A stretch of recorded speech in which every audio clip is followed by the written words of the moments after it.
सरदार जी अपनी शादी की वजह से बड़े परेशान थे। शादी थी कि होने का नाम ही नहीं ले रही थी।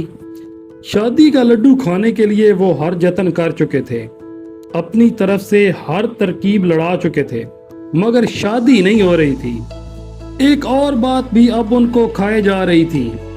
वो बात ये थी कि सरदार जी की उम्र भी बढ़ रही थी। अब यक न शुद्ध दो शुद्ध वाली बात हो गई थी। सरदार जी के एक दोस्त ने सरदार जी को मशवरा दिया कि फलां बाबे के मज़ार पर जाकर मन्नत मांगे, उसकी शादी हो जाएगी। सरदार जी जो अब हर तरफ से मायूस हो गए थे, दोस्त के जिद करने पर मज़ार पर जाकर मन्नत मांगने का प्रोग्राम फाइनल कर बैठे।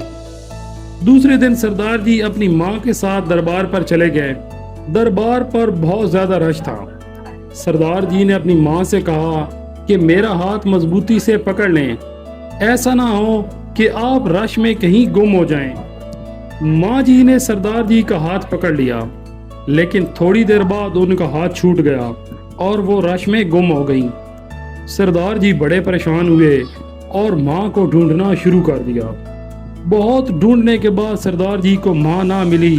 वो मायूस होकर एक जगह बैठ गए और कहने लगे, लो जी, अपनी तो लब्भी नहीं, उतू अब्बे दी भी गवा बैठा।